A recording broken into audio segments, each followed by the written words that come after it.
You know, one of the reasons that they went after Gwen Ifill, the moderator of the debate, is specifically because of that. They wanted to make sure that there are no follow-up questions. They wanted to make sure that she got soft questions that she could answer.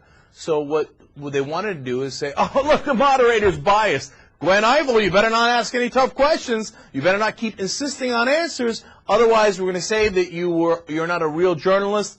Your credentials as a reporter are going to be questioned. And you're writing this book about race and Obama that's going to come out. You're obviously pro-Obama. That's point number one. That's very important. And saying that before the debate puts Ifill in a position where she is then hypersensitive to the criticism that preceded the debate. So perhaps, even if it wasn't on her agenda, perhaps she's going to tread a little more lightly when in that situation. So, it's called working the refs. And the Republicans are excellent at that. And that's how they've gotten the mainstream media to be even more conservative by telling the mainstream media that, oh, you're so liberal, you're so liberal. Somebody keeps calling you liberal and you're saying I'm not. What are you going to do? You're going to prove that you're not in an exaggerated way, which you might not otherwise have done. And in fact, I'm very scared about that because Gwen Ifill said before the debate, well, you know, I'll have to prove within the debate that I am objective, and so this criticism you will see is unjustified because I will be so objective during the debate.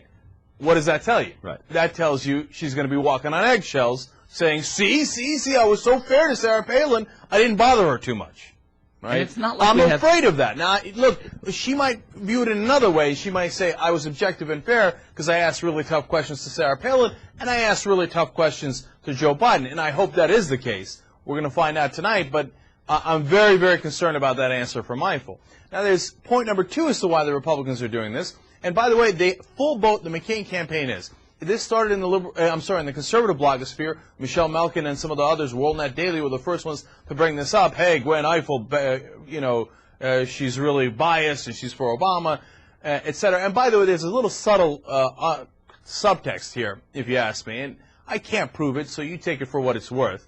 But look, Gwen Ifill, Barack Obama, do the math. She's black, he's black. She's writing a book about race. She's writing a book about Obama. Well, it's not a book about Obama. It's a book about black Americans in politics, of which he is a portion because he is maybe the most prominent black man in politics. So it's not a book about Barack Obama. She hasn't even written the part about Barack Obama yet. That's exactly right, but that's not how they portray it. Yeah. And I don't want to have a substantive discussion about the book because it's ridiculous. This whole thing is smokes and mirrors to try to get Gwen Ifill to be, softer on Sarah Palin. But there's a second part of it, as I was explaining, which is that afterwards, if Sarah Palin is a disaster, they walk away and go, well, obviously the moderator was biased. Right. So since the moderator was so pro-Obama, I'm going to write a book about Obama, well, obviously she tried to bury Sarah Palin with gotcha questions and trapdoor questions. They've already laid the groundwork for it.